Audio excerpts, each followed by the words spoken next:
पात्र नहीं मालूम है तो आज आपका ये होमवर्क होगा कि सारी रिपोर्ट्स के नाम आप जाने। भाई साहब की रिपोर्ट का नाम है education and national development.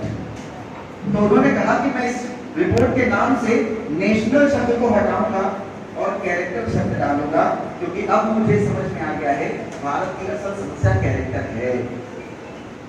Bharat की असल समस्या कैरेक्टर है, और अगर हम चरित्र का निर्माण कर सके, कैरेक्टर का निर्माण कर सके, तो national development is bound to happen, वो होगा ही होगा। और जब वो ये बात कहते हैं, मैं आपसे एक सवाल पूछने जा रहा हूं, और जो ये सवाल मैं पूछने जा रहा हूं, सवाल का उत्तर मुझे नहीं चाहिए, इसका उत्तर यहाँ बैठे हुए किसी भी व्यक्ति को नहीं चाहिए, और इस सवाल का उत्तर आप अपने आप को दीजिए, अपनी आत्मा को दीजिए, और इसके बाद आप घर में जाकर चिंतन करिए। 2.5 साल से ज्यादा हो गया टीचर एजुकेशन डिपार्टमेंट में, टीचर ट्रेनिंग इंस्टीट्यूट में खड़ा होकर मैं बोल रहा हूँ, टीचर ट्रेनिंग्स के सामने मैं बोल रहा हूँ, और एक सिंपल सा सवाल है, मुझे उत्तर नहीं चाहिए, सवाल आप अपने आप को उत्तर दीजिए। आप में से कितने लोगों ने राष्ट्रीय शिक्षा नीति का डॉक्यूमेंट पढ़ा है? ये जानने के बावजूद ये राष्ट्रीय शिक्षा नीति का डॉक्यूमेंट आपके आने वाले भविष्य को प्रभावित करने जा रहा है। दुर्भाग्यवश पूरे भारतवर्ष में जम्मू कश्मीर से कन्याकुमारी और नागालैंड से कच्छ तक बातचीत करने का जो मेरा अनुभव है, उस अनुभव के आधार पर मैं कह रहा हूं कि 80% से ज्यादा शिक्षक और 95% से ज्यादा शोधार्थी और छात्र ये डॉक्यूमेंट अभी तक नहीं पढ़ पाए हैं, जो कि 2.5 साल हो गया है, और 60 पेज का डॉक्यूमेंट है, 60 पेज। कितना समय लगेगा अगर पढ़ना चाहोगे तो? 3 घंटे से ज्यादा नहीं लगेगा। एक फिल्म का शो 3 घंटे देख सकते हो, लेकिन डॉक्यूमेंट राष्ट्रीय शिक्षा नीति का जो डॉक्यूमेंट है 60 पेज का, वो हमने नहीं पढ़ा है। तो इंट्रोस्पेक्शन यही से शुरू करें, क्योंकि हमारा डीएनए बन गया है ब्लेम गेम का।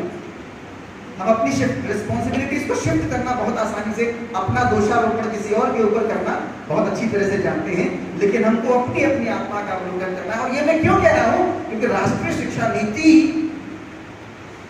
शिक्षा की दुनिया को प्रभावित कर रही है, करने जा रही है, और ये जो प्रभावित होगी, ये इसमें आमूल चूल परिवर्तन होने जा रहा है, और इसका सबसे ज्यादा जो असर होगा वो आपके ऊपर होगा।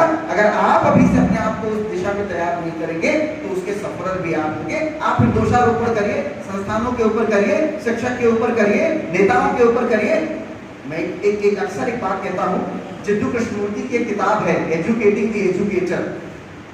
आप सबको वो किताब पी जाना चाहिए, मैं पढ़ना नहीं कह रहा, उस किताब को पी जाना चाहिए। एजुकेटिंग एजुकेटर जे कृष्णमूर्ति, जिद्दू कृष्णमूर्ति की किताब। और ये मैं क्यों कह रहा हूं? क्योंकि कृष्णमूर्ति साहब हम कहते हैं, इस हॉल में बैठे हुए जितने लोग हैं, टीचर, ट्रेनिंग टीचर्स और गेस्ट, सबको मिला के हम सब लोग अपना काम अपनी जगह करना शुरू कर दें, तो सिस्टम अपने आप काम करने लगेगा। सिस्टम अपने आप काम करने लगेगा। दुर्भाग्य जो है वो ये रहा है, आजाद भारत में 1947 में हमको आज़ादी मिलती है, और 1948 में हम सबसे पहला कमीशन बनाते हैं, यूनिवर्सिटी एजुकेशन कमीशन, जिसके चेयरमैन प्रोफेसर राधाकृष्णन जी होते हैं। कुछ सालों के बाद फिर हम जाते हैं